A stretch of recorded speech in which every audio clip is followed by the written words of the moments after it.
विदा होके प्रेम जी के घर चल जाए तो तोहरे साथे कैसे रह? विदा होके प्रेम के घर?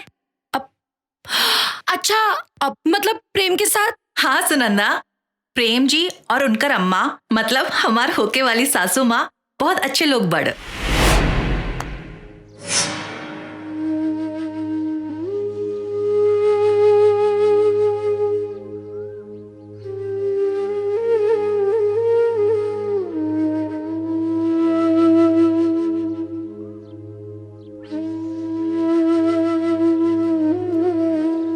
गईलू ना देख के? हाँ दीदी, हमके तो विश्वास नहीं के होत। कबो कबो तो हमरो विश्वास नहीं के होखत कि प्रेम जी जैसन। अच्छा बतावा, कैसे लगला तोहर जीजा जी? अब हम का बताई दीदी, हमरा तो कुछ समझ में नहीं आवत। अब हम का कही? सच कही सुनंदा, प्रेम जी तो यहाँ से चल गए ना, बाकी हमार दिल भी साथ लेके चल गए ना।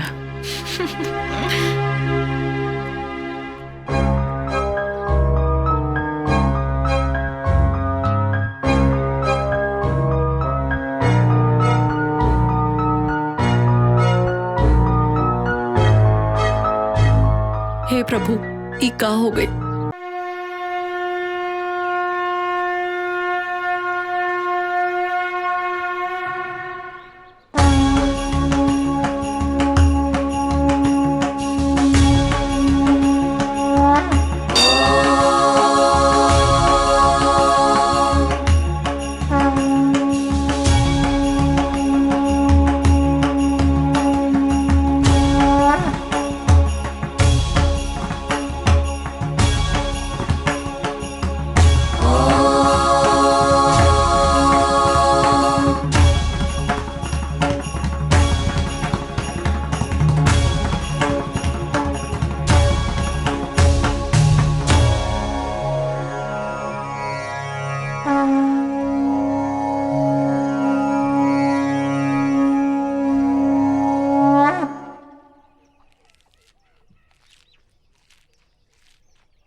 अरे बाप रे बाप, आज तक जमीन आसमान एक हो जाई। आज तक सुनंदा बहुत गुस्सा में हुई रे बाप। ये सब करे के चक्कर में टाइम के पते नहीं के चलल। चल भाग बेटा आशुतोष।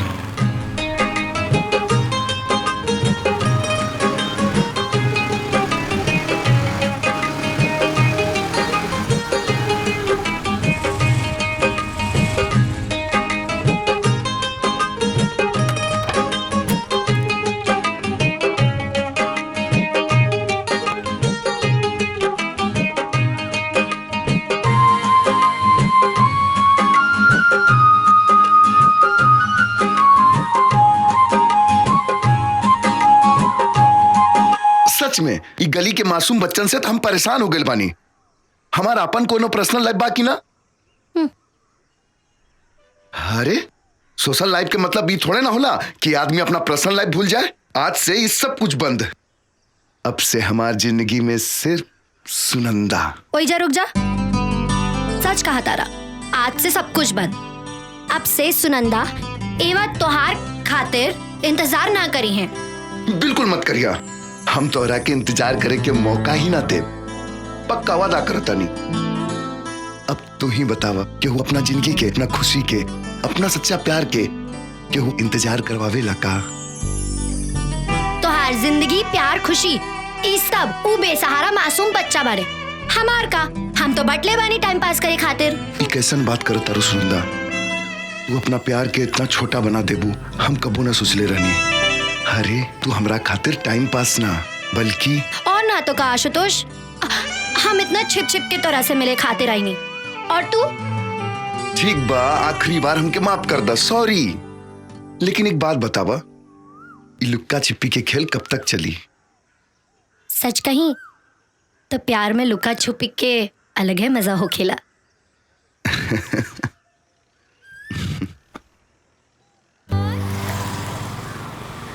देखो आशुतोष, इस बार तो तुमको मैंने बख्श दिया, अगली बार ऐसा किया तो छोड़ूंगी नहीं।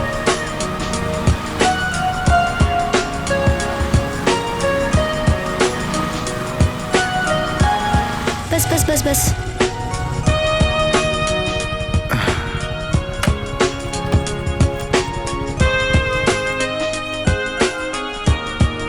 सच कहीं सुनंदा तो तोहरा के छोड़ के जाए के मन न कर रहल बा।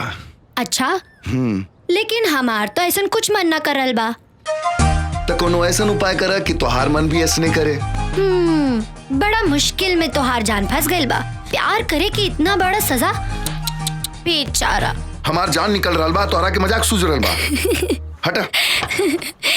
सच में चल जाए बा? हाँ। कबो ना मिलबा? ऐसा तो हम ना कहानी।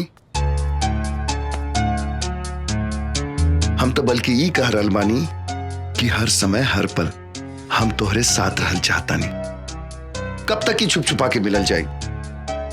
तब बताओ, हम अपना अम्मा और बाबूजी के लेके तोहरा घरे कब आई? कोनो फायदा नहीं खे। काहे?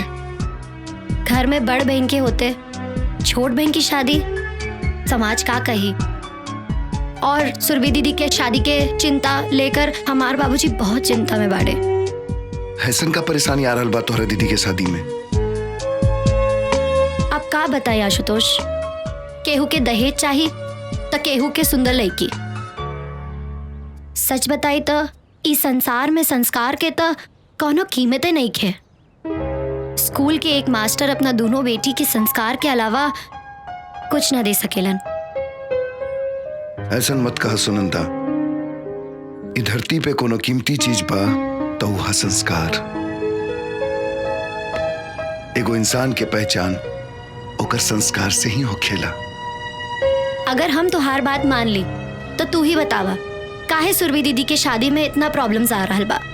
दीदी के मन में एक डर बैठ गइल बा, बाबूजी के रात के नींद उड़ गइल, और माँ हमार अम्मा तो कुछ आपन बीमारी तो कुछ दीदी की शादी की चिंता से अंदर ही अंदर घुट रहल बानी। हम तोहार और तोहरे घर के परेशानी समझ रहल बानी। ऊपर वाला पे भरोसा रखा, सब ठीक हो जाए। अब चलो जल्दी से मुस्कुरा दा, न तो हमू दिन भर परेशान रहब। चला ठीक बा, हम चल रहल बानी। तू अपन ख्याल रखा। ठीक बा, कल परीक्षा के बाद जरूर मिलिया। By by. बाय।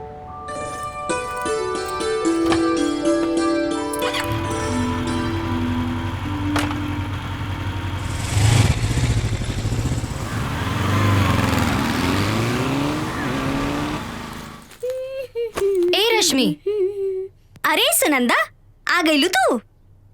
कब से हम तोहार राह देखत रहनी ना। ई सब का बा रश्मि? इतना लइकन के फोटो?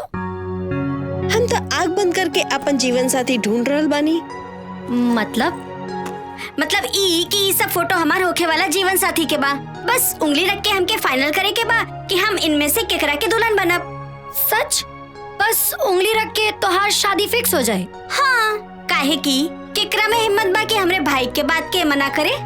अब ई लोग हमार किस्मत थोड़े ना डिसाइड करी हैं। हम बताइब कि हम केकर दुल्हनिया बनब। अच्छा, ये सब छोड़ा, ई बतावा कि एमे से केकरा किस्मत हमारे साथे खराब होके वाला बा, बतावा।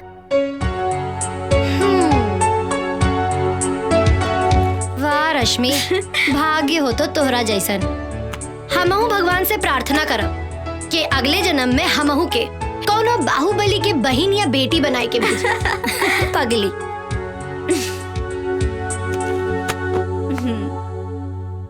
बतावा सुनंदा, आशुतोष कैसन बना? एकदम फर्स्ट क्लास। आपकी परीक्षा खत्म होके के बाद हम तीनों जने कहीं घूमे चलल जाई, खूब गुलछर्रे उड़ावल जाई। काल परीक्षा खत्म होके के बाद हम तो जाइब सबसे पहले अपन घरे। तू ही जाई हा आशुतोष के साथ थे गुलछर्रे उड़ाई हा। अच्छा अच्छा, तो के जलन न हुई? अकेले जाइब ता? बिल्कुल ना हुई रश्मि मैडम। अच्छा अच्छा, एक बार और सोच ले सुनंदा, तू सिर्फ आशुतोष के हमरे हवाले नहीं करत बाड़ू, अपनी जिंदगी, अपने जीवन साथी, अपनी खुशी सब कुछ हमरे हवाले करत बाड़ू, और कहीं हम लेके फुर हो जाए तो?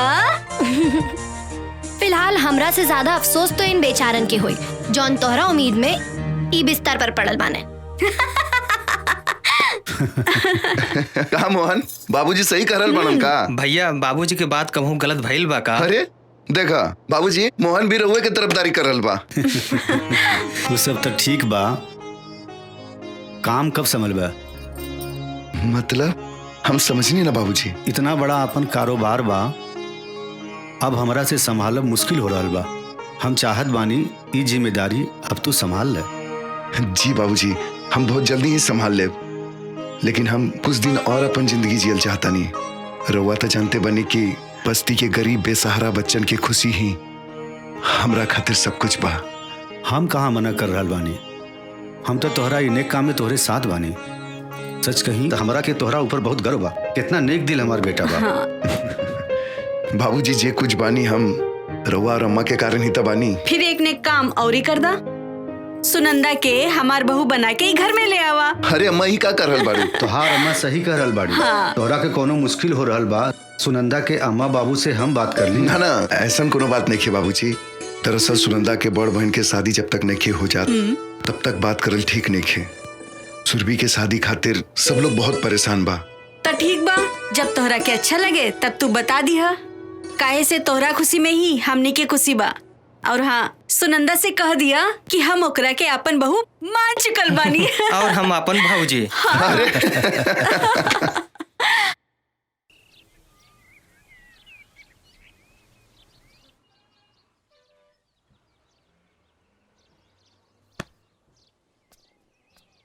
आ गेलू, इतना देरी कहाँ रह गेल रहलू? अरे ऊ जौन बस्ती में तू बच्चा लोगन की मदद करता, हाँ? वहाँ हम मिठाई बांट के आवतानी। अच्छा, तो हमार मुंह मीठा कैसे हुई?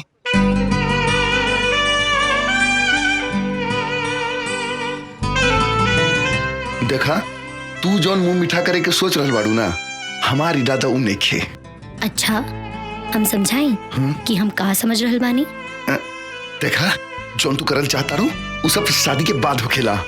हाँ, हाँ। तो शादी से पहले का होखेला? सिर्फ मुंह मीठा। चला आवा, मुंह मीठा करा देता नहीं। अरे छोड़ बेशरम, एगो लड़की होके लेका के छड़े लू।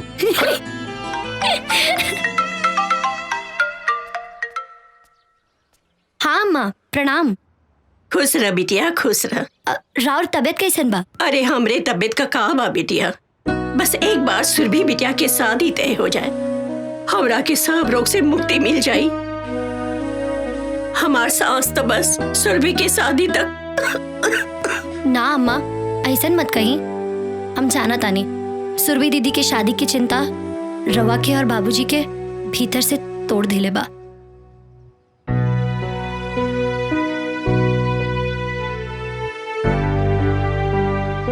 अच्छा सुना, आज ना सुरभि के देखे खातिर लड़का और उनकर अम्मा आ रहल बानी। सच? हाँ बिटिया, बहुत ही अच्छा परिवार बा, बहुत बड़ खानदान बाटे उन लोगन का। बस भगवान से प्रार्थना करा कि सुरभि के ई रिश्ता तय हो जाए बिटिया। रवा चिंता ना करी अम्मा, देखी हाँ इस बार सब बढ़िया हुई। लेकिन अब तो बहुत डर लागे लागल बा। इतना लड़का हमने सुरभि बिटिया के देख के नकार चुकल बाड़। ए अम्मा, बेटी के माँ बाप होके के मतलब ई थोड़े बा कि रवा हमेशा खुद के खोजते रही। पहले तो रोवल बंद करी, खुद के संभाली और स्वागत की तैयारी करी। हम शाम में फोन करब। ठीक बा बिटिया, ठीक बा।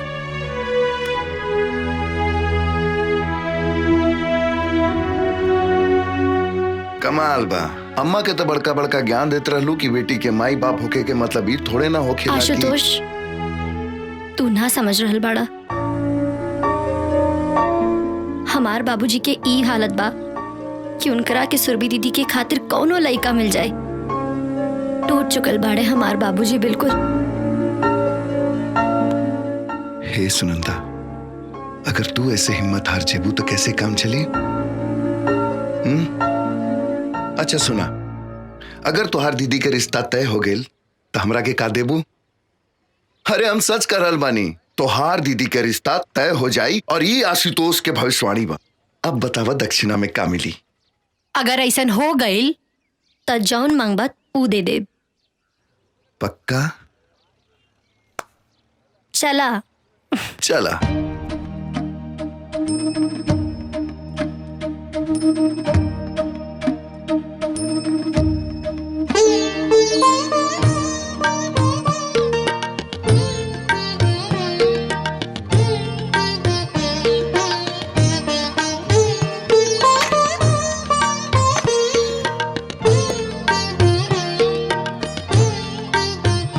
कौशल्या जी, हम अपने बेटियन के शिक्षा और संस्कार के अलावा कुछ नहीं दिले बने। एक स्कूल मास्टर एकरे अलावा और दे भी का सकेला। भाई साहब, शिक्षा और संस्कार सबसे बड़ा दौलत होखेला। हम तो सुरभि बिटिया के एक के नजर में देखते ही पसंद कैले नी।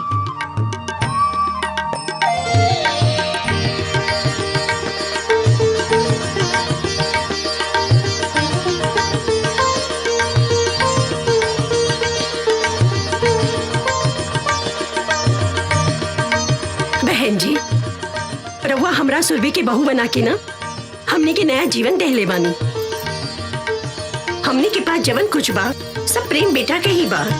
ना बहन जी, दहेज की बात ना करी। भगवान के दिहल हमरे पास सब कुछ बा। कमी बात है सुरभि जैसन बहू के। अब इनकरा के जल्दी जल्दी हमरे हवाले कर दी। प्रेम बेटा, अगर सुरभि से कुछ पूछल चाहत होगा तो ना बाबूजी, हमरा इनका से कुछ पूछे के नहीं है। काहे कि माँ के पसंद ही हमार पसंद बा, कि माँ की खुशी में हमार खुशी छुपल बा। तो इहो बता दा कि तोहार खुशी हमरा खातिर हमार जिंदगी बा।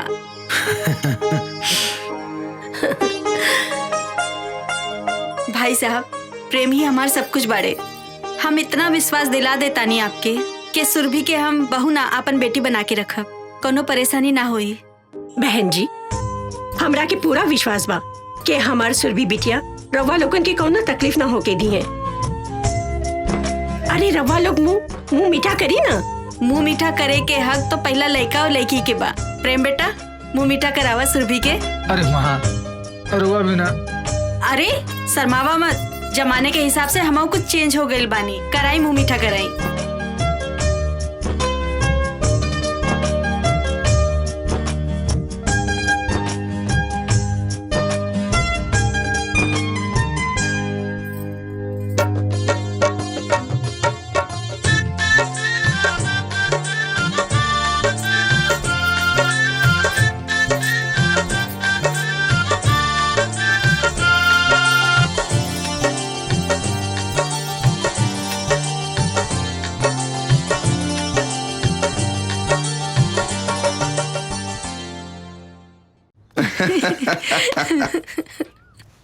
सच में आज पूरा दिन तोरा साथे गुजार के बहुत अच्छा लगल। काश ऐसने हर दिन हुई। हाँ हाँ, शादी के बाद देखब हम तोहार प्यार। बड़े बड़े रोमियो के प्यार की किस्सा हमके पता बा। प्रेमिका और पत्नी चाय और केतली की तरह हो खेली। प्रेमिका चाय की तरह गरम और पत्नी केतली की तरह। एक सेकंड। हाँ दीदी, कैसन बाड़ू? सुनंदा, हमार तोहार साथ बस अब कुछ ही दिन के बा। काहे दीदी ऐसन काहे कह रहल बाड़ू? अरे बाबा, हम विदा होके प्रेम जी के घर चल जाए तो तोहरे साथे कैसे रहब? विदा होके प्रेम के घर? अब अच्छा, अब मतलब प्रेम के साथ? हाँ सुनंदा, प्रेम जी और उनकर अम्मा मतलब हमार होके वाली सासू माँ बहुत अच्छे लोग बड़। सच? अच्छा ये सब छोड़ा, ये बतावा कैसन बाड़े हमारे प्रेम जीजा जी। और पहले तो एक काम करा, हमके फटाफट उनके फोटो व्हाट्सएप कर दा। नहीं, उनका दर्शन तो यहाँ आवे की बाद ही हुई। ना दीदी ऐसा मत करो ना प्लीज। अरे पगली, पहले हमरा के तो जी भर के देख लेवे दे। अच्छा त ई बात बा, चला ठीक बा, मौका दे देता नहीं, लेकिन हमरा आए के बाद कोनो मौका ना मिली। मंजूर? मंजूर। अब जल्दी से भाग के यहाँ आ जा, हमरा के तोहरा से बहुत बात करे के बा। हाँ दीदी। अच्छा ये बतावा, हमार जीजा जी कौन शहर के गुंडा बाड़े? जहाँ तू अभी रह के पढ़ाई करल बाड़ू। का बात करल बाड़ू? तब तो फिर हम यहाँ उनसे मिलकर आपन परिचय खुद दे दे।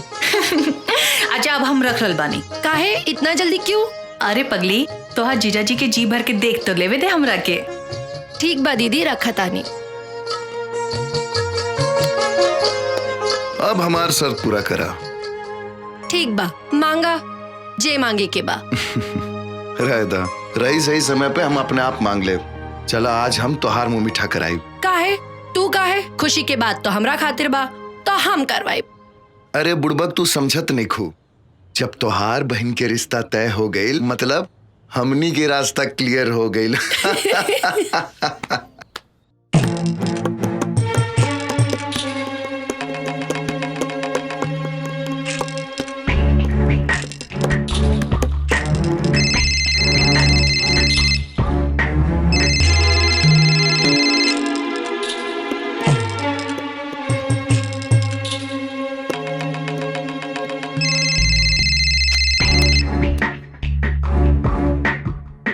हेलो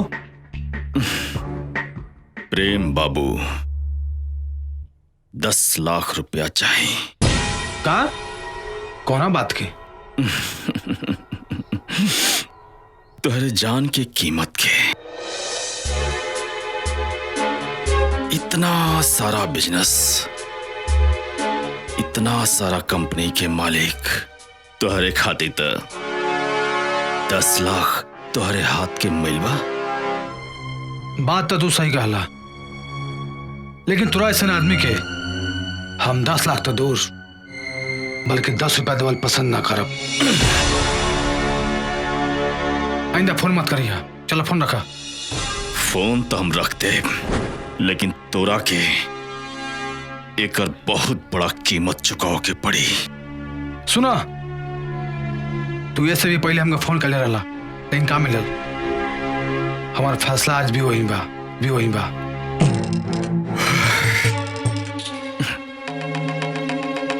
तो ठीक बा, फोन हम काट देतनी और आगे समय पर ही छोड़तनी। प्रेम बाबू।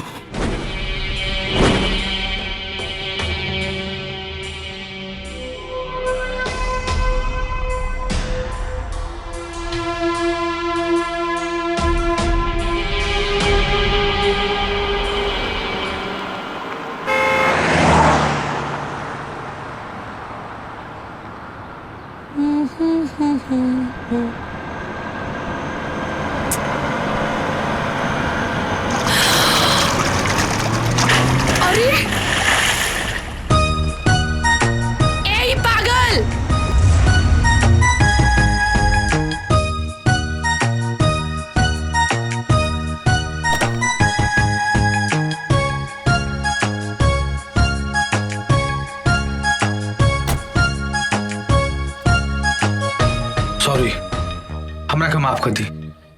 हमरा से गलती हो गई। का गलती से? हमार पूरा कपड़ा खराब कर देला।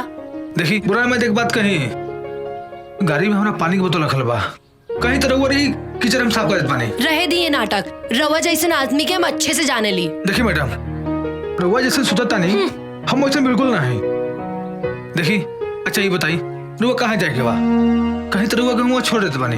कोनो जरूरत नहीं है, हम चल जाए। ठीक है madam. It's okay, it's okay. ठीक है मैडम। ऑटो। हमरा ऊपर देखा ना, पूरा कीचड़ उछाल देलस। का? तो तू छोड़ दिलू काहे ओकरा के? हमके फोन करे के चाहिए ना। अरे हम छोड़नी कहाँ, उनकरा के हम इतना सुनौनी। हाँ। अरे उनकर तो सांस रुक गई रहे। हाँ, बेचारा हमरा से पानी पुछलस, हम मना कर देनी। अच्छा, फिर का कहलस हु? कही का, हमरा आगे केहू के बोले की हिम्मत भइल बा आज तक? ना, केहू के ना भइल। फिर का भाई? फिर का भइल, बेचारा माफी मांग मांग के जमीन में गड़ गई। तब जाके हमरा दिल के सुकून मिलल कि एगो मर्द तोरा सामने झुक गईल, ऐही से ना? फिर आगे का भइल? फिर आगे उ हमरा खातिर ऑटो मंगवाइलस और उ में बैठ के हम तोरा लगे आ गई नी। अच्छा फिर का हम तोरा साथे एजा बैठल बानी। ना सुनंदा, हमके तो कुछ गड़बड़ लग रहल बा। का गड़बड़? कि उ तोहार पीछा पहले से करत हुई, अब तोहरा ऊपर नजर रख ली हुई। अच्छा? हाँ, अब मौका देखते ही तोहरा ऊपर कीचड़ उछाल देलस और उहे बहाने तोहरा से मुलाकात हो गई। और का और दिल तोहरा ऊपर आ गई। साचो? हाँ। तब तो हम जा रहल बानी। कहाँ? ओही जा खड़ा हो कब। एक काम मालूम, एक बार फिर वो नौजवान खूबसूरत लड़का आई, हमरा ऊपर कीचड़ उछाली और हमरा हाथ पकड़ के ले जाई। तो हमार का हुई? तू कौन लड़की पे जाकर कीचड़ उछाल दी है? ए सुनंदा, हमारे जिंदगी से तोहरा दूर होके के मतलब आशुतोष के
दर्द होता ना?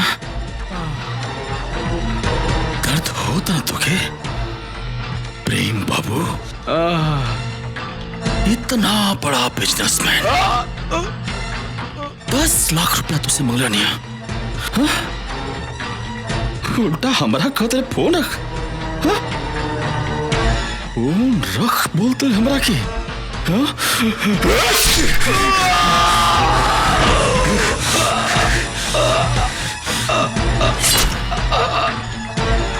देख कितना भारी पड़ल तुके हमरा के फोन रखे की बोला।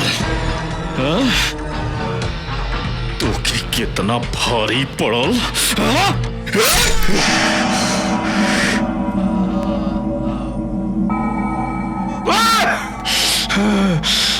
अपने आप के मत समझना था, धोखा से बाहर करके तू बात थोड़ा जिंदगी पर कुत्ता।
सुनंदा सुनंदा का भेल तो के का हमरा बचला सुनंदा हमरा बचला अरे का भेल तो के हमरा बचला के ऊ हमरो भी मार दी के मार दी तो के हमरा बचला अरे सुनंदा कुछ बताइबो हमके ऊ सुनंदा जे उनकरा के हमरा के भी मार दी अरे के मार दी तो के कुछ बताइबो हमके अरे काहे परेशान बाड़ू सुनंदा सुनंदा अरे अबे आशुतोष के कॉल करत है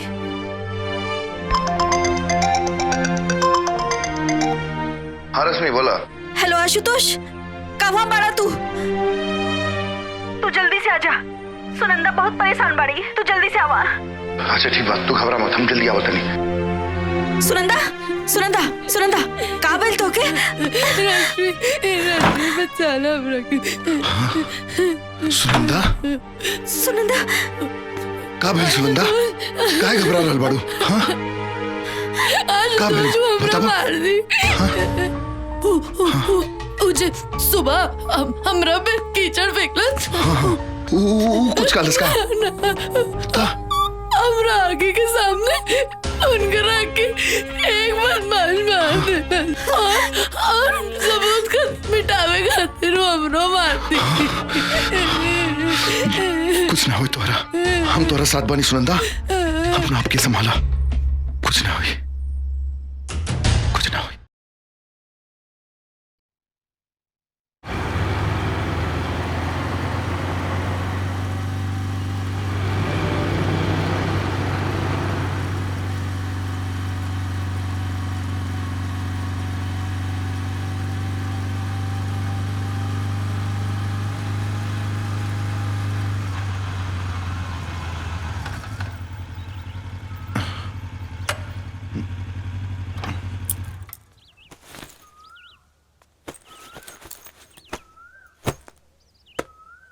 अब तू जा सब कुछ भुला के अपना दीदी के शादी की तैयारी करा और सुना अपना ख्याल रखिया अगर तोहरा के कुछ हो गए तो हम परेशान मत हो हम अपन ख्याल रखब बाकी हम तोहरा के अपना घरे भी ना ले जा सके नहीं। अरे ये सब फालतू बात के बारे में मत सोचा वैसे भी तोहरा दीदी के शादी के बाद अम्मा बाबूजी तोहरा घरे आई हैं बस इस शुभ घड़ी के खूब बढ़िया से एंजॉय करा। एक बात के ध्यान रखिया अपना तरफ से केहू के भी शिकायत के मौका मत दिया। ठीक बा हम खूब एंजॉय करब और शादी के हर एक पल के जिए के कोशिश करब बस अब खुश। ठीक बा हम चला तनिया। ठीक है संभल के जाइए। हाँ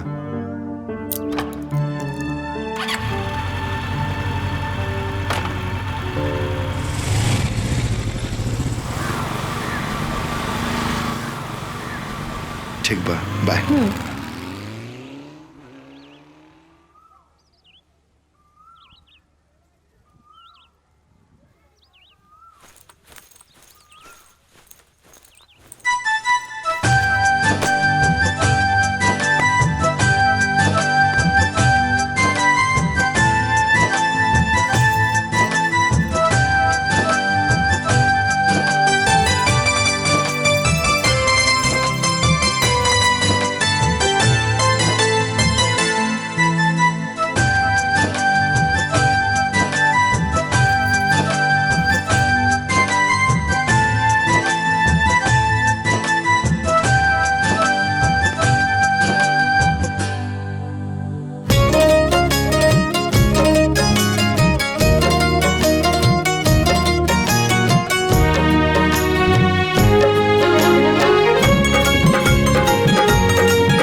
हम विदा होके प्रेम जी के घर चल जाए तो तोहरे साथी कैसे रह? विदा होके प्रेम के घर? अब अच्छा अब मतलब प्रेम के साथ? हाँ सुनंदा, प्रेम जी और उनकर अम्मा मतलब हमार होके वाली सासू माँ बहुत अच्छे लोग बड़।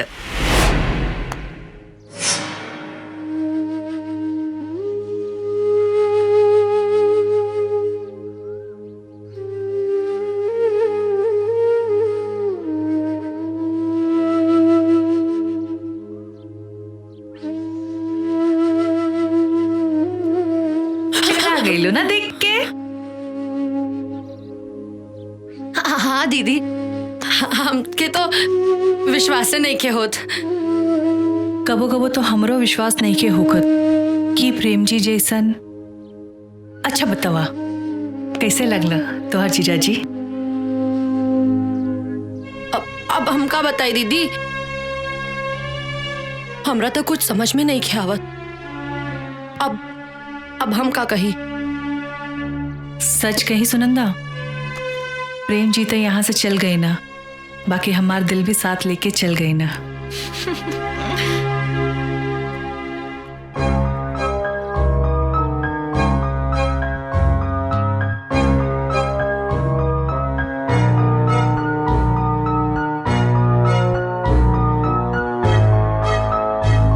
हे प्रभु, ई का हो गई?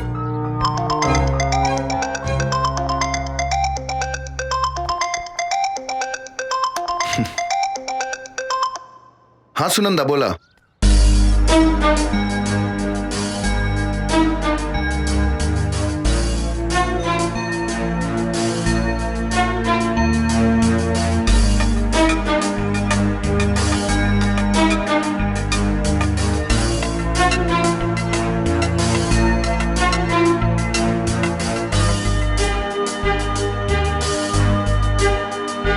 तू ये बात अपना दीदी के बतौलू हो कि ना? ना आशुतोष, हमार हिम्मत ना भय। दीदी तो अपन एक एक पल प्रेम के सपना में जी रहल बाड़ी। अगर दीदी के सच्चाई पता चली।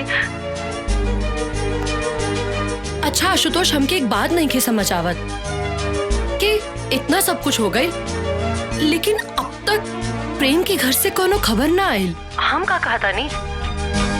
अगर हो सके तो तू एक काम करबा, जाके मालूम करा कि सच का बा।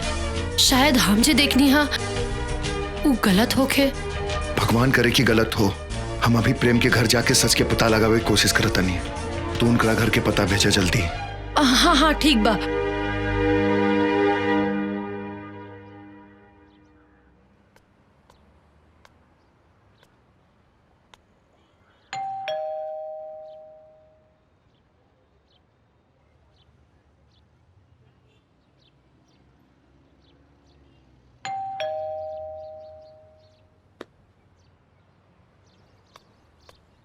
भाई एक मिनट। जी भैया। प्रेम बाबू के घर ये है ना? हाँ भैया ये बा। तो घर में केहू नहीं खे का? ना भैया, घर में केहू नहीं खे। कहाँ गए सब लोग? प्रेम के परिवार में उनके अम्मा के सिवा दूसर केहू नहीं खे भैया। तो अम्मा जी कहाँ बनी? इकलौता बेटा के मौत के उनकरा के इतना गहरा सदमा भइल की बेचारी एक बिस्तर पर सिमट के रह गईली। हॉस्पिटल में जिंदगी और मौत के बीच लड़ रहल बानी। हाँ ठीक बा, धन्यवाद।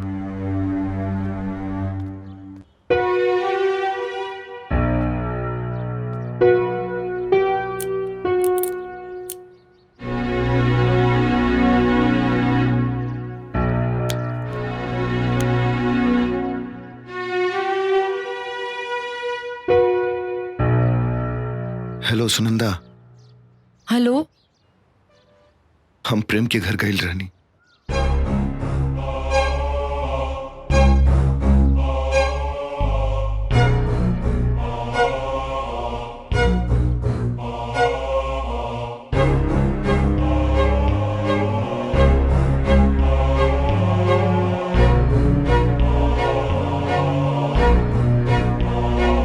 सुनंदा, सुनंदा। हे भगवान, कौने धर्म संकट में डाल देला। वो के रहे प्रेम के मर्डर करे वाला। घरे में बताई कि ना बताई? पानी। पंडित जी कहन गई रही। हाँ तो यही महीना के आखिरी में शुभ मुहूर्त बा कहत रहा। हाँ बहुत अच्छा दिन बा। तो रउआ का सोच रहल बानी जी? सब इंतजाम तो हो ही गइल बा ना? हाँ, सब इंतजाम तो होइए गइल बा, बस खाली एक कनाता टेंट वाला जोन बाटे उहे बाकी रह गइल बा, तो 1-2 दिन में कर देब। हम सोचत रहली हैं कि हम शहर जाके आप प्रेम के माता जी से तारीख के बारे में बात करके सब फाइनल कर देत बानी। एमे कहे कि का बाजी, जितना जल्दी शादी की तारीख तय हो जाई अच्छा रही। तो ठीक बा, हमें को काम करता नहीं, हम काले चल जाते नहीं शहर। आजे जाके प्रेम के माता जी से मिल करके उनसे सब कुछ फाइनल कर लेता नहीं। ठीक बा। बाबूजी की सच बता दी का? चुप चुप के का सुन रहल बाड़ू? कुछ ना दीदी, बल्कि हम सोच रहल बानी कि तोहार शादी में हम का करी। तू अभी सोच रहल बाड़ू और हम कब का सोच चुकल बानी। अच्छा सुनो, हम अपन ससुराल जाए और अपन पतिदेव के खूब सेवा करब और उनकर अम्मा के भी, और उनकरा के कबो शिकायत का मौका ना दे। सच कही सुनंदा, आजकल तो हमार प्रेम जी भी हमार सपने में आवत बाड़ो और हमार नींद खराब करके भाग जाला। सुरभि बेटी, आई नहीं बाबूजी। हमार ए समय सच बतावल ठीक ना हुई। दीदी कितना खुश बाड़ी।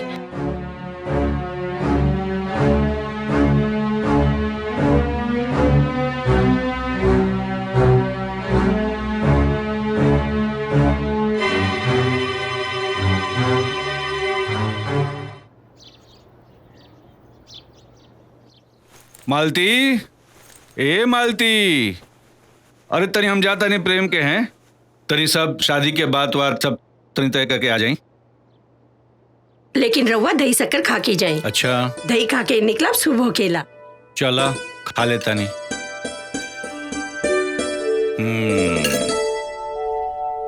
बाबूजी, हाँ, रास्ते में खाए के कुछ सामान बा, याद से खा लियो। चला ठीक बा। अब दीदी हम बानी ना बाबूजी के साथ में, अब तब बाबूजी के कोनो बहाना ना चले दे।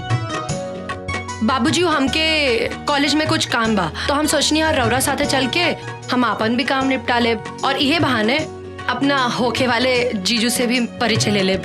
ई बात बा। मालती देखा, अब तो और कुल टेंशन खत्म हो गई ना। चलो सुनंदा, चल जाओ, चला चला।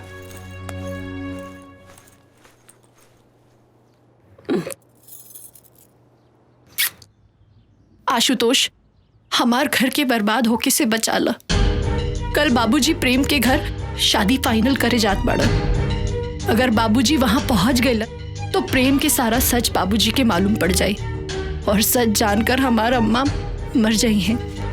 सुरभि दीदी तो वो तो टूट जाई हैं। हमार घर बर्बाद हो जाए। आशुतोष, हमार बाबूजी के प्रेम के घर जाए से रोक ला, प्लीज रोक ला। हम तो हारी एहसान कबू ना भूल पाई। रोक ला आशुतोष, रोक ला। एक तरफ प्रेम के सच बा तो दूसरी तरफ सुनंदा के हमरा ऊपर विश्वास।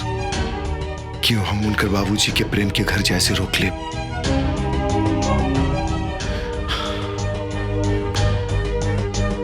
हम उनकर घर बर्बाद हुए से रोक ले, लेकिन कैसे? कैसे?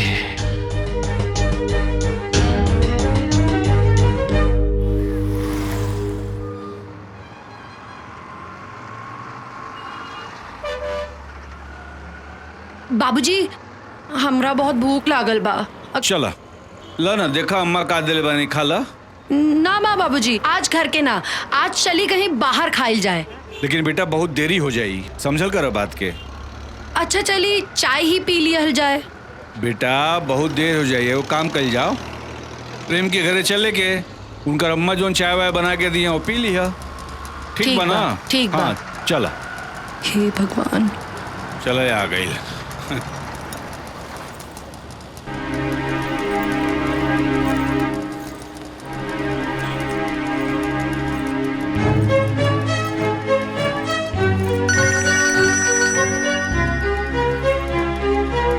हेलो बाबूजी प्रणाम, हम प्रेम बोल रहल बानी। प्रणाम प्रणाम प्रणाम, खुश रह बेटा खुश रह। बाबूजी हम और अम्मा कुल देवता की पूजा करे खातिर गांव आइल बानी। अच्छा, हम तो बेटा तोरे घरे आए रही तोरा घर के सामने खड़ा बानी। शादी का तारीख तय करे करल है ना? अरे तो बाबूजी रवा खुद कर ली ना, हम अम्मा के बता दे। लेकिन बेटा हम चाहत रही कि तोरे अम्मा से एक बार। अरे बाबूजी अम्मा बुरा ना मानिए, बल्कि वो खुद कहत रहनी है कि अपना खुद के मुताबिक शादी की तारीख तय कर ली। ठीक बा बेटा, तो हम शादी का तैयारी शुरू कर देता नहीं। ठीक बा ना? गलती हमरे से हो गई, हमके बाद जौन तो फोन का के आवे के चाहत रहा। अरे कोनो बात ना बाबूजी, अपन ख्याल रखिया। प्रणाम। खुश रहा बेटा, खुश रहा।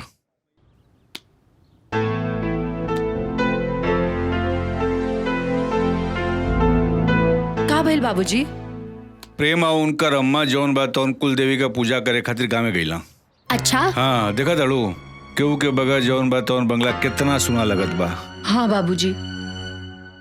आप प्रेम के शादी के बाद जौन बा तौन तारीख उहे तय कैला है जौन हम चाहत रहली हैं। ई तो बहुत बढ़िया बात बा बाबूजी। तो चलो ठीक बा, चलो चल जाओ। बाबूजी आप जाई, ऊ का बा ना कॉलेज के काम। अच्छा, तो ऊ करके हम काल आ जाए। ठीक बा, ठीक बा बाबूजी। चलो भाई, चलो चलो। और हाँ बाबूजी, हाँ। याद से लंच कर लिया और मेडिसिन ले लिया। ठीक बा, ठीक बा, ठीक बा, ठीक। चलो चलो भाई, चलो चलो चलो बेटा। थैंक गॉड, बचा लिया।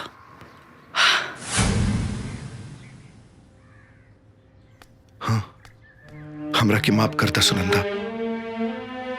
प्रेम बन के कॉल करे के अलावा हमरा पास दूसर कोनो रास्ता ना रहे। आशुतोष, तोहारी ई एहसान हम अपन जिंदगी भर ना भुला पाए। आज तू हमरा घर के बर्बाद होके से बचा लीला।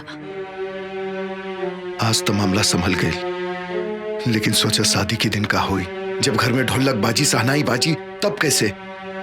हम ई सब ना जाना था नहीं, लेकिन हमके ई पता बा कि आज से, बल्कि अभी से तू प्रेम बन के। एक मिनट सुनंदा, प्रेम बन के का मतलब है तोहार?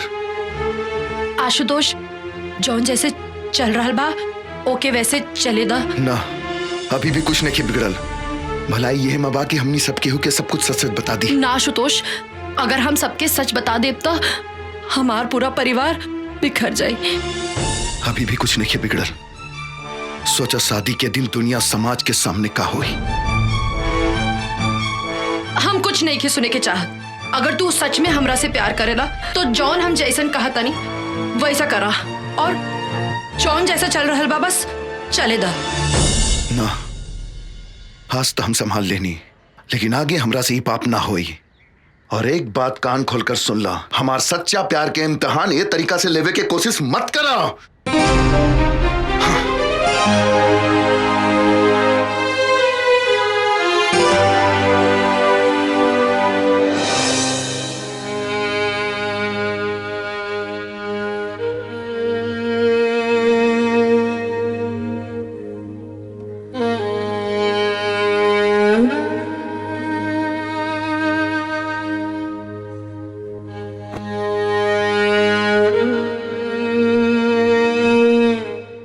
ये साड़ी तोरे पे बहुत सुंदर लगी।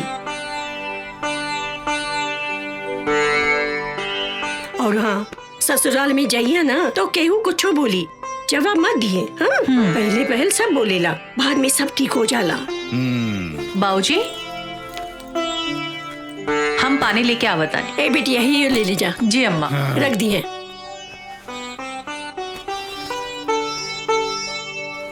हाँ जी। सच कहीं मालती, सुरभि हमार बहुत भाग्यशाली बा। इतना बढ़िया लड़का बहुत पुण्य से मिलेला। अच्छा, ऐसा का कह देली जमाई बाबूजी? अरे करिहा का, तारीख तय करे गई रही। हाँ, तो का कहला के रोवे तय कर दी तारीख। हाँ। हाँ। अच्छा। हाँ। और ही का कहलन जमाई बाबू और संबंध जी? कहिया का तारीख तय हो गई। सुरभि, का भइल बिटिया? कुछ नहीं अम्मा, आ रहल बानी। अच्छा, और ही कुछ ना बोले नहीं है संबंध जी? अरे समधन जी से मुलाकात हुई तब न कुछ कही। हाँ। रवा जमाई बापू घरे गई तो रहली ना? बाबूजी, पानी पी ले दा, सब कुछ इत्मीनान से हम बताओ तनी।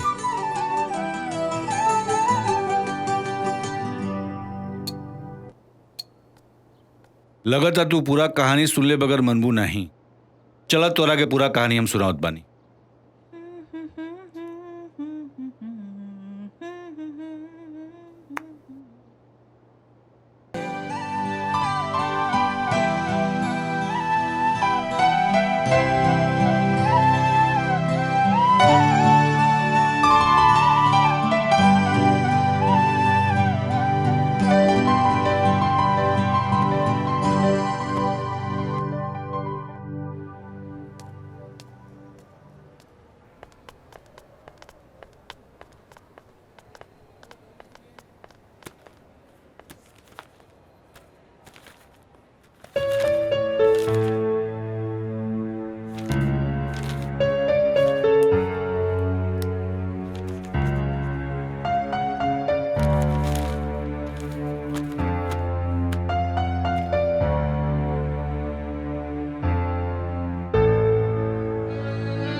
सिस्टर बीपी पल्स तो ठीक है जी। फर्स्ट चेक द बीपी। जी।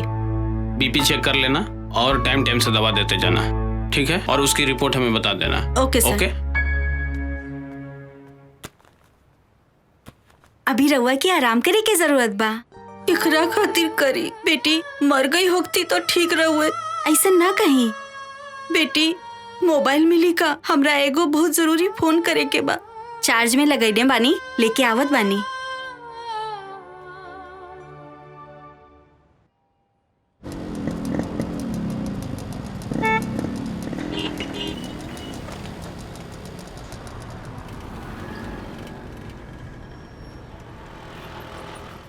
गुप्ता जी 25 तारीख के हमारे सुरभि बिटिया का शादी बा, लेकिन एक दिन पहले हमारे दरवाजा पर शहनाई बजे के चाहिए। मास्टर साहब आप चिंता ना करी, सुरभि हमारे बहन के समान बाड़ी। हम ऐसा इंतजाम करब कि लोग देखत रह जाइए। 1 मिनट रुक जाए। हेलो, कौशल्या बोला तानी। नमस्कार समधिन जी। कैसन समधिन? केकर समधिन? तहार मनहूस बेटी के कदम पड़ते ही हमार बेटा के खा गईली।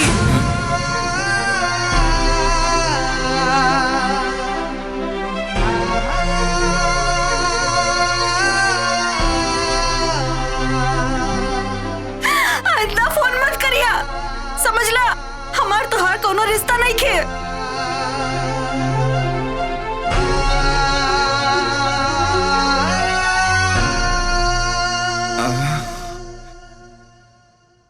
आई देखा ना कितना बढ़िया झुमका बन के आइल बा। तोरा दीदी के ऊपर अच्छा लगी? बहुत अच्छा लगी। चूड़ियों बढ़िया बा। देखा सब अच्छा बा।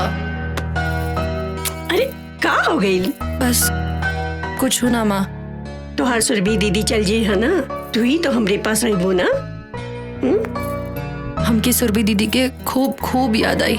हाँ बेटा, हमू के आई। तू ही तो हमारा सब कुछ बाड़ू ना। सुनंदा उठ, चल चल हो गई रे? हमार बिहार में डांस ना करबू, उठ जा। हाँ दीदी। बताओ कौने गाने पे डांस करबू? आगे आवो, बताओ। सोच ले बाड़ू? नहीं? अच्छा ठीक बा, कुछ भी करा। कुछ भी कुछ हमरा नहीं के मालूम, तू बतावा। वो गाने पे करना, मेहंदी लगा के रखना, डोली सजा के। नहीं नहीं, मेहंदी है रचने वाली। Not bad. बतावा कैसे करबू? हाँ बता।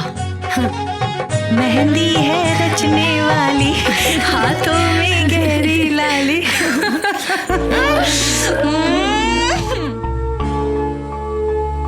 अरे नहीं नहीं, सुनंदा सुनंदा सुनंदा, रुक रुक रुक रुक। अरे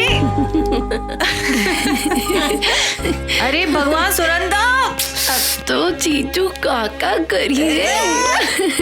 बदतमीजी नहीं नहीं नहीं नहीं नहीं नहीं। अरे अरे अरे ए दीदी। हाँ इला प्रेम जीजू के फोन आइल बा। उनका फोन? प्रेम जी का? हाँ। हमार खातिर? हाँ।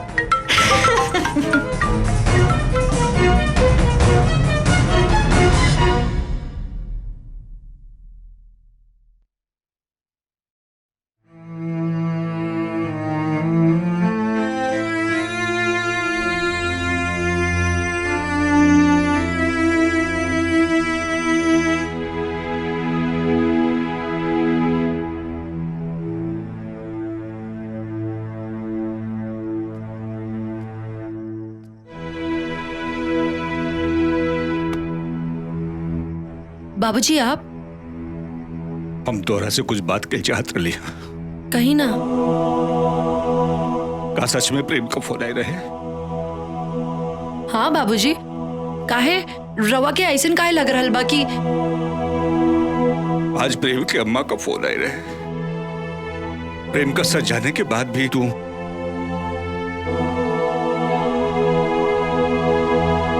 हमकी माफ करती बाबूजी, लेकिन हम का करती? अम्मा की जिंदगी और दीदी की खुशी बचावे खातिर हम ही सब कहीं नहीं। हम तो हर परेशानी समझ सकिला बेटी, लेकिन प्रेम का सच जानला के बाद हम हो मझधार में फंस गए बानी। एक तरफ तोहरे माई के बीमारी, ओकरे बेटी के विदाई का सपना, दूसरी तरफ सुरभि का जिंदगी। प्रेम का सच जानला के बाद पता नहीं होकर ये सब कैसे हो गए बेटी। ए बाबूजी, रवाई कमजोर पड़ जाए तो अब हमने दोनों के मिल के अम्मा और दीदी के संभाली के पड़ी। वो तो सच में बेटी, लेकिन ब्याह में हम प्रेम कहां से लाए? अब ये सब बाबूजी ईश्वर पे छोड़ दी। उहे हमनी के मझधार में फसैले बाड़े, अब उही हमनी के पार भी लगई है।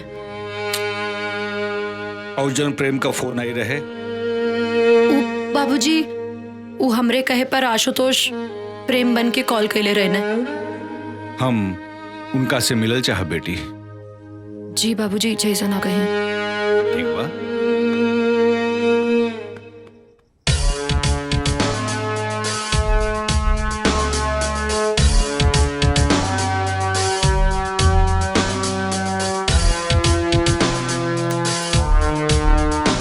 सर, एगो सुनंदा नाम के लड़की के आईडी मिलल बा।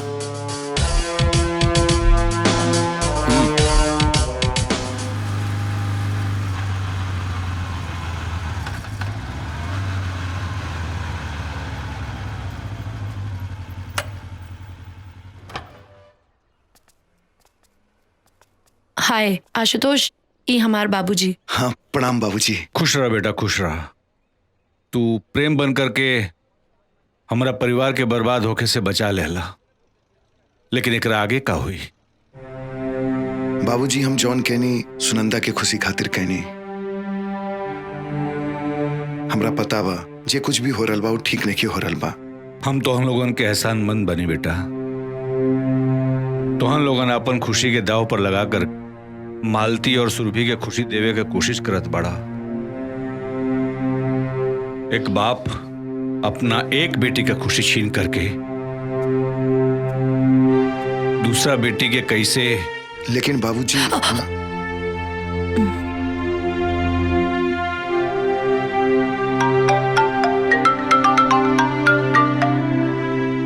हेलो, हम पुलिस इंस्पेक्टर रवि बोल रहा बनी। प्रेम वर्मा मर्डर केस में रउआ से कुछ जानकारी लेवे के बा। प्रेम मर्डर केस? लेकिन हमरा के कुछ नहीं के मालूम। सबूत बा हमरे पास। पूरा छानबीन के बाद हम रउआ के फोन कर रहल बानी। घटना के टाइम रउआ हो जा रहनी, ये बात सही बा कि ना? हाँ, लेकिन हम घबराए के कोनो जरूरत नहीं खे। हम कहनी ना, पूरा छानबीन करे के बाद हम रउआ के फोन कईनी। बस हमरा के कातिल के बारे में रउआ से कुछ जानकारी लेवे के बा। अगर रउआ यहाँ आ जाए तो ठीक बा, न तो हमरा के राउर घरे आवे के पड़ी। ना ना, हम आ जाए। ठीक बा। बाबूजी, हाँ, एकरा से पहले कि पुलिस यहाँ आ जाए और सबके सामने आ जाए, हमरा के जाए के पड़ी पुलिस स्टेशन। लेकिन बेटा बाबूजी रउआ तनिको चिंता ना करी, हम बानी इनकरा साथे, इनकरा के कुछ ना होई। सुनंदा तू चला। हाँ, आओ। बाय पापा।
का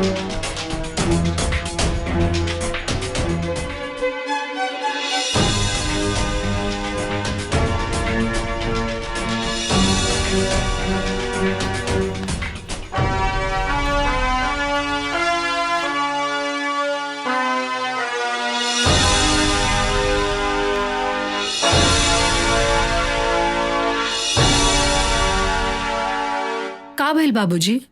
रवा बहुत परेशान लग रहल बानी। अरे प्रेम का दोस्त आयल बनो शादी में मदद करे खातिर। का? प्रेम के दोस्त? हाँ। लेकिन प्रेम था और ई कौन प्रेम के दोस्त था? कहीं आशुतोष तो नहीं भेजले बना? अरे ना बाबूजी, आशुतोष तो हमरा साथे रहे। ए बाबूजी, और रवा तो जाना तानी, आशुतोष कुछ ऐसन करी तो हमरा के बताइए जरूर। रवा टेंशन न ली, हम जाके देखा तानी, ठीक बा?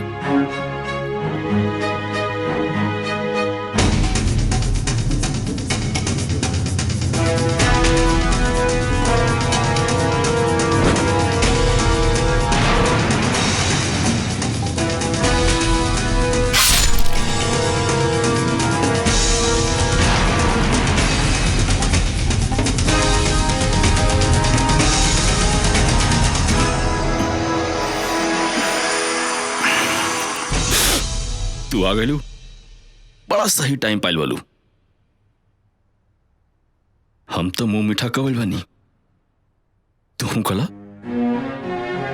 तू एजा परेशान मत होगा, अभी हम शादी तक बनी जा, आराम से मिल बैठ के बात कर ले जाई।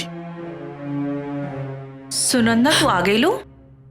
ई पुष्कर जी है तोहार जीजा जी प्रेम जी के दोस्त।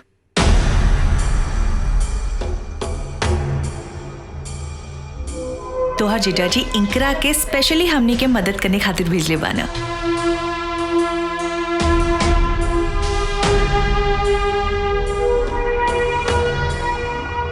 बड़ा खुश नसीब बने जा आप लोग, जौन प्रेम जैसन आप लोगों को दामाद मिला। लाखों में एक बा हमार दोस्त। अरे खड़ा काहे बनी, आई बैठी, साथ में नाश्ता कर लिया। हाँ सुनंदा बैठा। ना दीदी, हम बहुत थक गइल बानी, और फिर पुष्कर जी तो शादी तक यहाँ रही हैं, तो खूब बातचीत हुई।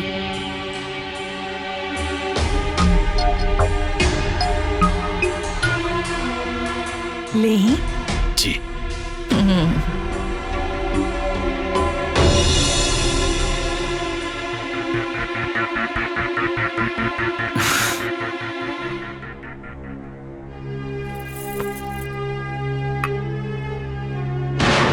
ई पुष्कर जी है तोहार जीजा जी प्रेम जी के दोस्त। अरे सुनंदा बिटिया, पुष्कर जी से का बात भइल है? हाँ माँ, खूब बात भइल। ऊ प्रेम जीजा के खूब तारीफ करत रहे। हाँ ता दामाद जी तारीफ करे के लायक बटले बाना। आज के जमाना में इतना सुंदर केहू होला का? सही कह रहल बालू मलती, लेकिन तहीं जा कर के उनका के चाय वाय हाल चाल पूछ ले। तू देखा जमात एक भी नाराज हो जाए चल ली, लेकिन दमाद का दोस्त नाराज नहीं होके के चाहिए। ई कुल तो रुआ के ध्यान रखे के चाहिए, कहीं कुछ ऊंच नीच हो गई तो खाए पिए का ध्यान तोहरा ना रखे के चाहिए, हम ही कुल का ध्यान रखब। देखी बड़ी मुश्किल से सुरभि बिटिया के इतना अच्छा रिश्ता मिलल बा। अरे हम तो उम्मीदें छोड़ देले रहली, लेकिन ये घर में फिर से खुशी के दिन आइल बा। अब हम कौनो सब कुछ तो हम ही करीला ना, फिर भी तू ही ध्यान रखा, तू ही ध्यान रखा तो ठीक बा, हम ही कुल ध्यान रखब।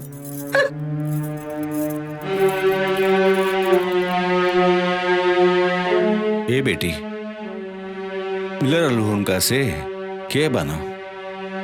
बाबूजी, ई पुष्करी प्रेम जीजा की किलर बाड़े।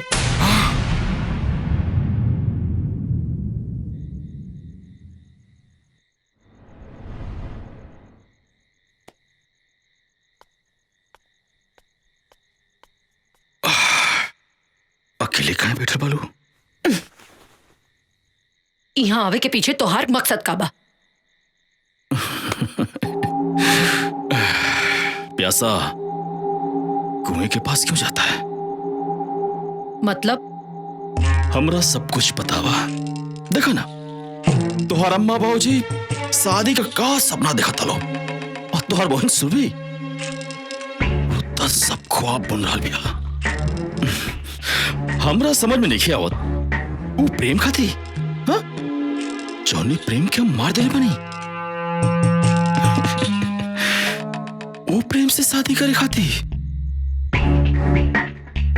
परेशान बानी हम। मुंह बंद करा अपन। मुंह बंद करी बंद कर ले। तू हमारे साथ था तो यहाँ से जाए खातिर का कीमत लेबा? इज्जत से जाए खाती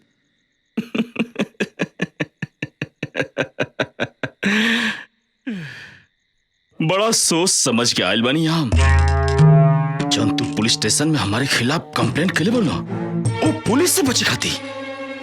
ऐसे बढ़िया जगह तो हमरा के कहीं और ना मिली। अच्छा ये बतावा प्रेम की काहे मार दिला? बस 10 लाख रुपए खाते कई बार मांगनी उसे ना बोल रस।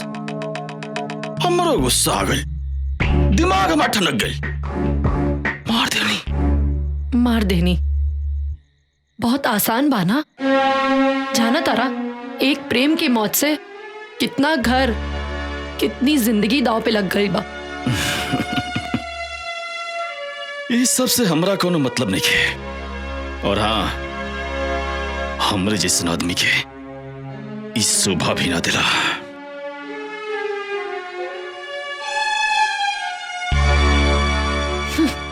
बास्टर्ड।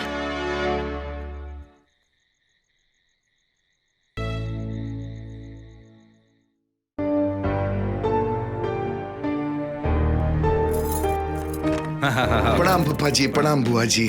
प्रणाम। सुनंदा हमनी के पहचान लो ना? तू सुरभि बाड़ू ना? कैसे पहचान बो तू लोग? देखा बुआ जी भी हमनी के नहीं पहचाना का बुआ जी? अरे ये रवि हुआ रवि आई हुआ प्रशांत। अब तो हर उम्र होखे लगल बा, अब बुढ़ापा आ गइल बा, सब कुछ भुला जाता लू। हाँ इनकर परिचय ई पुष्कर हुआ दामाद जी का दोस्त। यहाँ आयल बा ना हमनी के शादी विवाह में मदद करे खातिर। अच्छा ये तो बड़ी खुशी के बात बा। घर के दामाद वालों के बारे में इतना सोच रहल बा। बुआ जी ऐसा दामाद तो बड़ा किस्मत से मिलेला। सच कहा दाल बचवा, हमार सुरभि बेटवा बहुत भाग्यशाली बानी। इतना अच्छा दामाद हम आज तक नहीं खे देख ले। अरे दहेज में 1 रुपया नहीं खे मांगले बाड़न।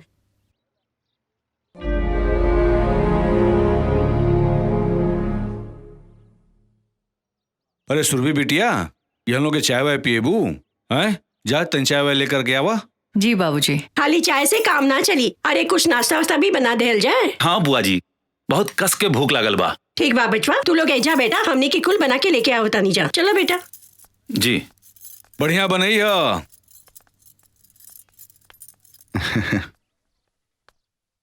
और पुष्कर बाबू बताएं प्रेम जी के बारे में, उनकर पसंद उनकर नापसंद, ताकि शादी ब्याह में कोई तरह की दिक्कत ना हो सके। रउआ लो आई गल बनी तो जल्दी का बा। आप लोग चाय पानी पी, हम आओ तनी।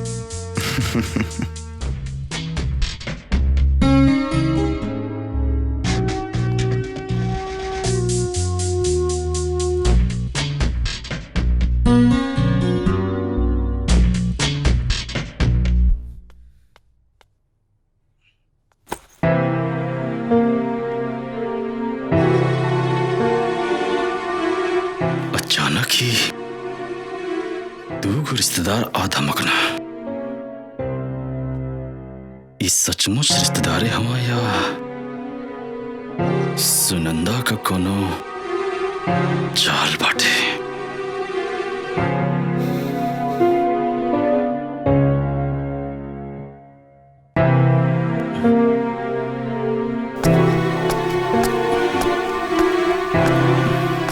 पुष्कर जी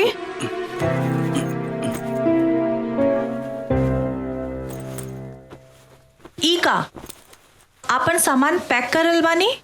सुरभि हम जाता नहीं, तोहरे यहाँ रिश्तेदार लोग आइल बाटे, यही से हमार रहल यहाँ ठीक नहीं है। अरे नहीं, प्रेम जी स्पेशली रहुआ के ई काम खातिर भेजले बानी ना।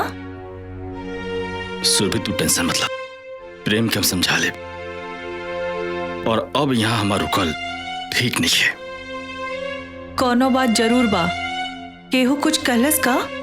अरे नहीं नहीं, केहू कुछ ना कहा, लेकिन हम नहीं चाहत कि हमारे वजह से कोनो समस्या होके। कुछ ना होई, हमरा के बताई। सुनंदा ई नहीं चाहत कि हम यहाँ रहें। सुनंदा, सुनंदा। हाँ दीदी आई। पुष्कर जी के का कहलू? हम कुछ ना कहनी। हाँ। और इनकर यहाँ रहने से तोहरा का प्रॉब्लम बा? हम कुछ ना सुनब, माफी मांगा उनकरा से। कितना मुश्किल से हमार नसीब में ई दिन देखे के मिलल बा, और तू घर आए मेहमान से ऐसा व्यवहार कइल जाला। अगर पुष्कर जी यहाँ से चल गए ना तो हम तोहरा के कबो माफ ना करब।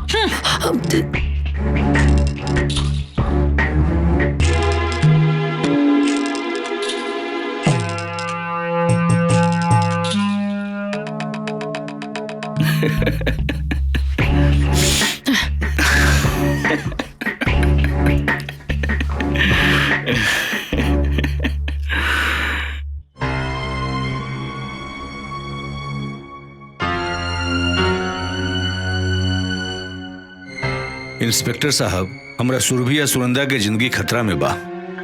पता नहीं पुष्कर कोने खतरनाक इरादा से यहाँ आयल बा। ओकर जिंदगी बचा ले इंस्पेक्टर साहब। रउआ हाथ मत जोड़ी, हम विश्वास दिला रहल बानी कि सुरभि और सुनंदा के कुछ न होके देव। और रहल बात प्रेम के सच्चाई के, तो ये कहल बड़ा मुश्किल बा कि जे दिन मालती जी और सुरभि के सच पता चली वो दिन का हुई। चिंता तो यह बात के है इंस्पेक्टर साहब, बार बार कोनो अनहोनी के आशंका हमनी के सच बतावे से रोक रहल बा। लेकिन कब तक आशुतोष? एक ना एक दिन मालती जी और सुरभि के पता तो चलबे न करी। लगता कि हमनी के अभी पुष्कर के ऊपर फोकस करे के चाहिए। एक तरफ सुनंदा के जान खतरा में है और दूसर तरफ सुरभि। सबूत मिटावे खातिर सुनंदा के जान भी ले सकेला ना। आशुतोष, हमारा रहते ऐसा ना होई। हम मानता इंस्पेक्टर साहब, लेकिन जनता नहीं वो पुष्कर जौन बा तो सुरभि के सुनंदा के खिलाफ भड़का रहल बा। दोनों बहन के बीच में दीवार खड़ा कर रहल बा। त करे दी, ओकरा के अपना मकसद में कामयाब होके दी, और दोनों बहन के दुश्मनी उनकरा के उलझा के रखी, बुझली? और उनकरा के ऐसा लगे के चाहिए कि वो अपने मकसद में कामयाब हो रहल बने। लेकिन इस सबसे हमनी का फायदा होई आशुतोष? उनकर ध्यान सुनंदा और सुरभि के बीच दीवार खड़ा करे में लागल रही, और हमनी के उनकरा खिलाफ जाल बिछावे में लागल रहा। बाकी एकर खबर उनकरा के ना चले। तो इंस्पेक्टर साहब, आप ये बताइए आपका आगे का प्लानिंग बा? पुलिस के टीम टेंट वाला और हलवाई बन के कबो एजा आ सकेला। बस रउआ लोग के बड़ा इत्मीनान और कायदे से काम लेवे के पड़ी उनकरा से, और पुष्कर के शक न होके। ठीक बा, जैसन रउआ चाहता नहीं वैसने होई। गुड। ली चाय पी। का रउआ भी वजीर बादशाह में उलझा रहेला? वजीर बादशाह में ना उलझल रहिला, हम अपना बेटा आशुतोष के बारे में उलझल रहिला। तो हमरा के बता दी, हम ओकरा से मौका देख के उलझल रहा। हमरा के मालूम बा कि हमारा चाल पे वो कौन चाल चली है, हमारा कौन बात पे वो तकरार करी है। ई शतरंज के बिसात पर मोहरा ना, ई हमार आशुतोष बाणे। हमरा के तो हमेशा सुनंदा के माँ बाबूजी के चिंता लागल रहेला। बेटी का बाप इतना मजबूर रहेला? तू गलत कह रहल बाड़ू शांति। सदानंद जी से हम मिलल नहीं खे, लेकिन उनकरा बारे में हमरा के मालूम बा। बिटियन के पाल पोस के बड़ा करे वाला बाप कभी कमजोर नहीं हो सकेला। सच कहीं कमजोर हमनी के बानी जा।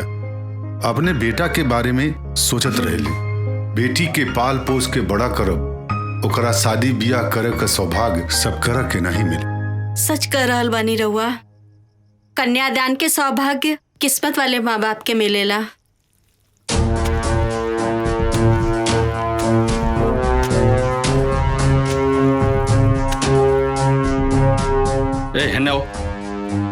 उठाओ उठा को अंदर डालो। हाँ हाँ राइट। चल ओके, साइड में साइड में साइड में।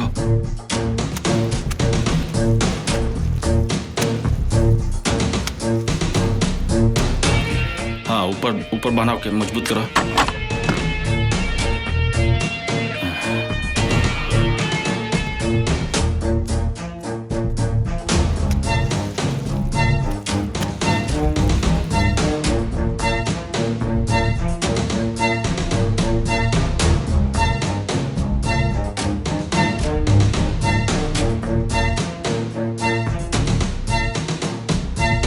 अरे पुष्कर बाबू, आई आई आई आई आई पुष्कर बाबू, आप आ गए भाई तो सामान का खाना वाना का लिस्ट बना देती तो बहुत बढ़िया रहा। अरे काय ना बाबूजी, बिल्कुल एकदम। ई बाबूजी रवि ना? आप अपन नाव का बतलो नहीं? प्रशांत। प्रशांत प्रशांत बाबूजी, ई लोग मेहमान बाटे, इनका भी ध्यान रखल जरूरी बना।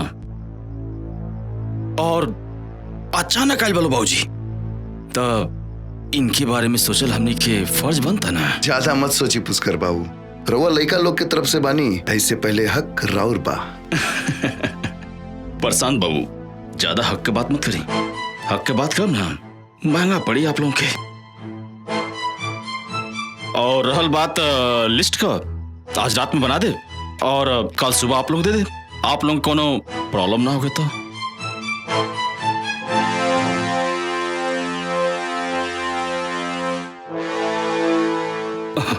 अरे इतना सोचले का बात बा? आप लोग कहीं तो अब लिस्ट बना दी? ना ना, ऐसा कोनो जरूरत नहीं है, कल आराम से रउआ लिस्ट बना ली, ठीक बा?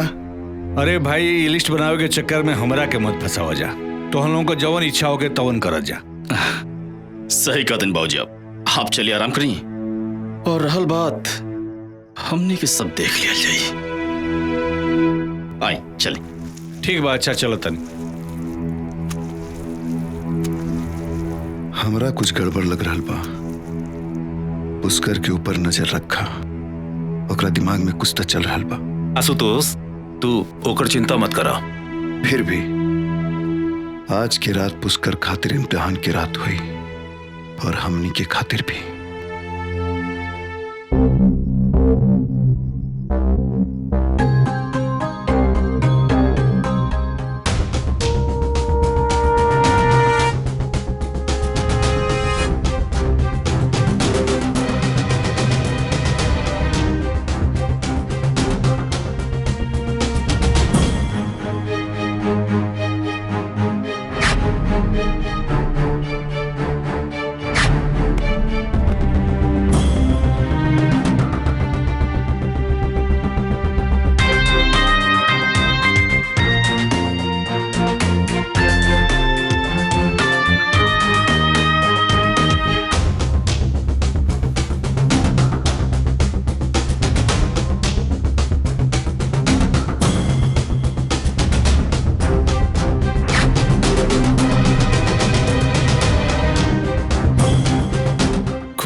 कुछ गड़बड़ तो जरूर बाटे। जवन सुनंदा और प्रशांत एक दूसरे के पहचाने से इनकार करते ना सा, अब चोरी चोरी चुपके चुपके बात करता सा।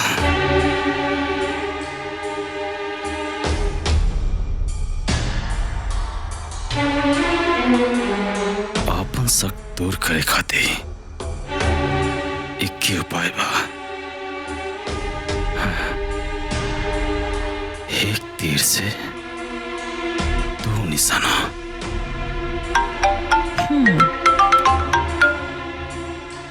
हेलो। आप? हाँ सुरभि, हम पुष्कर बोलते नहीं। जी पुष्कर जी, बोली। अरे जौन आपका प्रेम बा ना, वो आपसे मिले आइल बा। का प्रेम यहाँ हमरा से मिले आए बानी? अरे वो बड़ा नासमझ बा प्रेम, हम समझो नहीं हो। कहा जाने कौन जादू आप कर दिले बानी। जादू तो वो हमरा ऊपर कर दिले बाना। देखा ना कमाले बा, यहाँ तू बेकरार बालू और वहां ऊ ससुरा बेकरार बा। सॉरी, तोहरे प्रेम के हम ससुरा कहानियां तो के बुरा तो ना लागल है ना? ससुरा कहे के हक रउआ के बा, लेकिन हमार तो एक काम करा, तू फटाक से आ जा, चल के उससे मिलके खुदे बात कर लिया। कहवा? वह मंदिर के पीछे।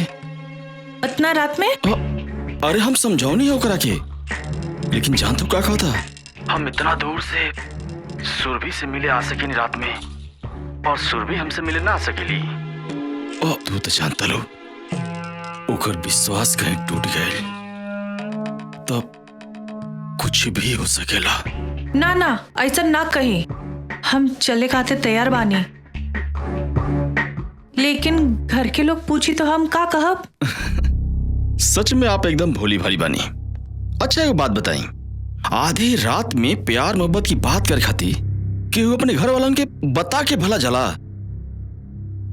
अरे एक काम करी, चुपचाप आप घर से निकले और रास्ता में हम आपसे मिलब।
चलो।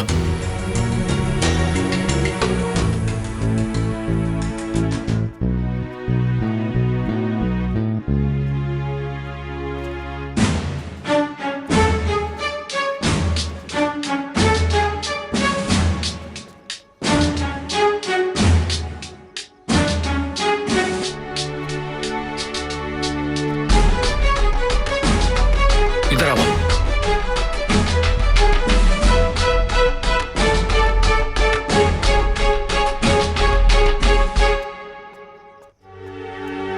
हमार शक सही निकला, पुलिस वाले यहाँ रिश्तेदारी कौन निभा निकाल, ये सब सुनंदा का चाल बटे।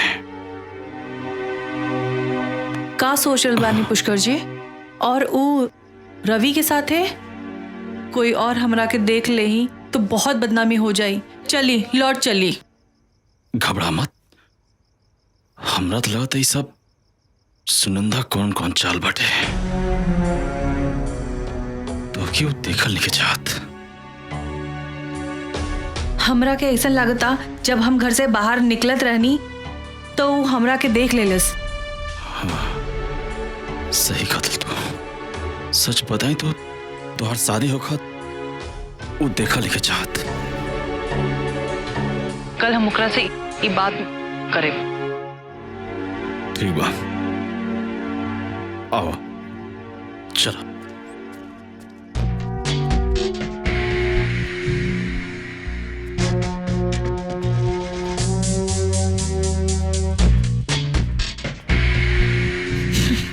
हमरा लग रहा बा कि रउआ गलत जगह लेकर आई बानी। प्रेम जी तो वो मंदिर के पास। गलत जगह ना, बिल्कुल सही जगह लेकर बानी। सुरभि जी, हमको समझ नहीं ना। प्रेम जी कहाँ बानी? प्रेम प्रेम प्रेम प्रेम प्रेम प्रेम प्रेम के तो मार देनी। हाँ हाँ अपने हाथों से। और तोरा नहीं है ना तो अपने बहन से पूछ लो। और ओकरे भी बात पे ना होके ना तो अपने पिताजी सदानंद से पूछ लो। और रहल बात सुरभि जी, जवन काम प्रेम करित ना, अब वो काम हम करब।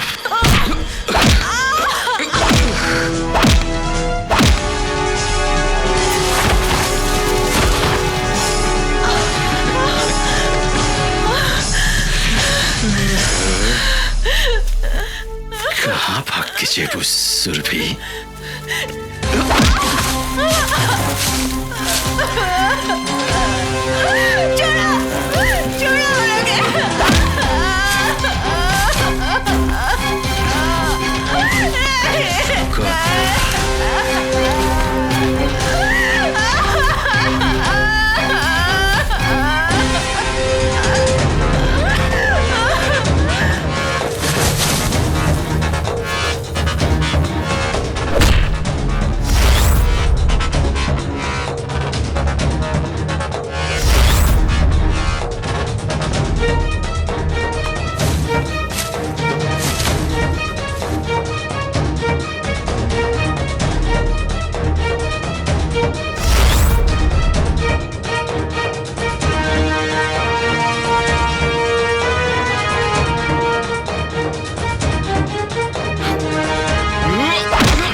सुरभि के कोनो बात के सदमा लगल बा। सदमा? कौना बात की सदमा डॉक्टर साहब? अरे उनका शादी होके वाला बा और ये बात के तो रउआ लोगन के पता लगावे के पड़ी। उनकरा के दवाई से ज्यादा रउआ लोगन के प्यार और दुआ के जरूरत बा। उनकर ध्यान रखिए आप लोगिन। चलो ताई, प्रणाम प्रणाम। ए जी, अचानक ऐसा कहाँ हो गई? और पुष्कर बाबू देखा ही नहीं खदे, कहाँ बाड़े? सच्चाई रउआ के हम बतावता नहीं। अब ना रोके लोगन। मालती जी के सच जानल बहुत जरूरी बा। पुष्कर राउर दमाद प्रेम के दोस्त ना, उनकर कातिल बा।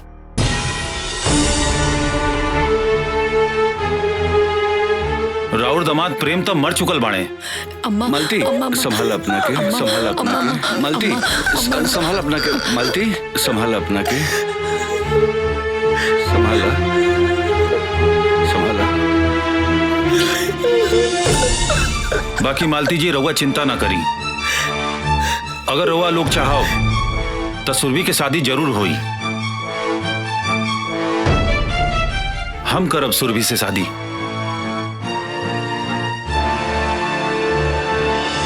ई घर से सुरभि की डोली जरूर उठी। बाकी फैसला रउआ लोगन के ऊपर बा।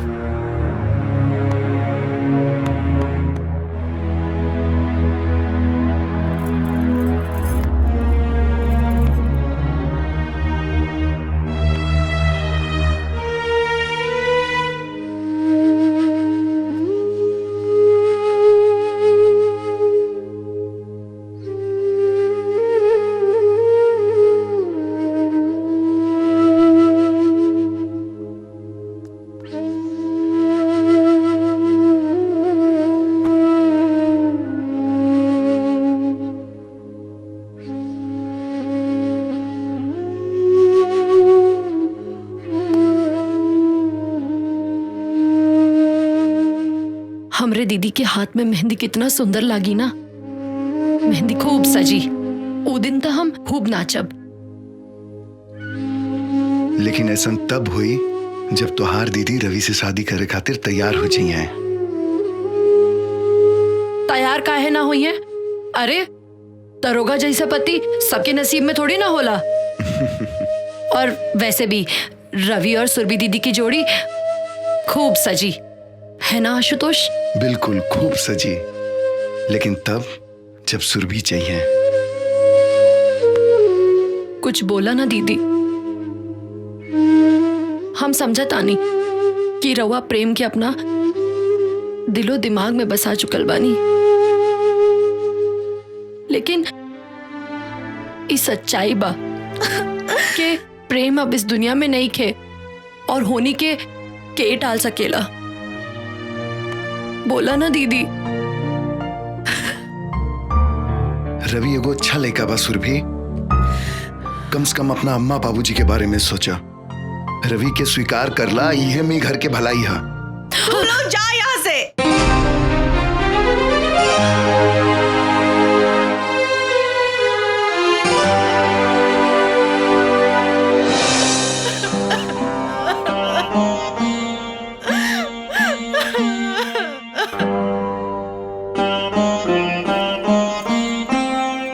अच्छा, अब हमरा के जाए के पड़ी। अगर सुरभि कोनो फैसला कर लेता, हम हमेशा साथ देवे खातिर तैयार बानी।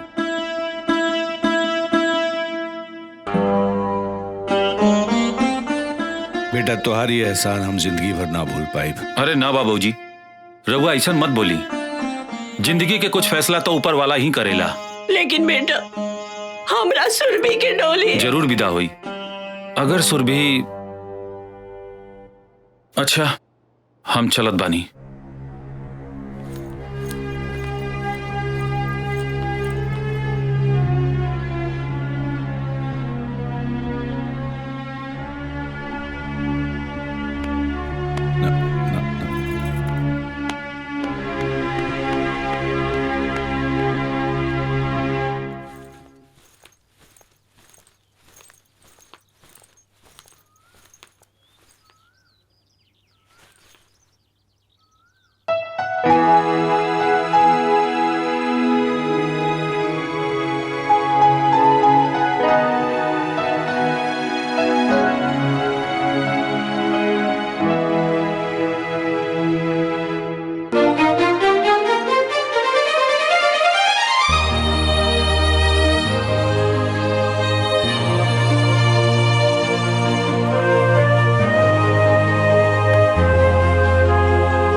सुरभि, अब रोए के समय खत्म, मत रोआ।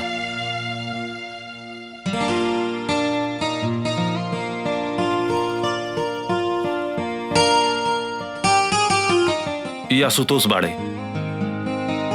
अरे सुनंदा के अब तोहरा के जितना आशीर्वाद देवे का बानू इनकरा के दा। काहे के जाना ताड़ू, तोरा घर के खुशी, तुम्हारी इज्जत और सुनंदा के प्यार और हमरे जिंदगी में नई खुशी सब इनकर देन बा। हम तो हर आसान कैसे हम जे कुछ भी कहनी सुनंदा के प्यार और खुशी खातिर कहनी। एक बहन के दूसरा बहन खातिर प्यार और त्याग देखकर इस समझ में आ गेल कि धरती पर सबसे खूबसूरत कुछ बा तो प्यार के डोर बा। एक इंसान के भीतर दूसरा इंसान खातिर अपनापन महसूस करावेला। तो सुनंदा के प्यार के खातिर एगो काम और कर दी। कल ई घर से एक डोली ना 2 डोली विदा होके के चाहिए। अगर रउआ तैयार बानी तो हम रवि जी के साथ।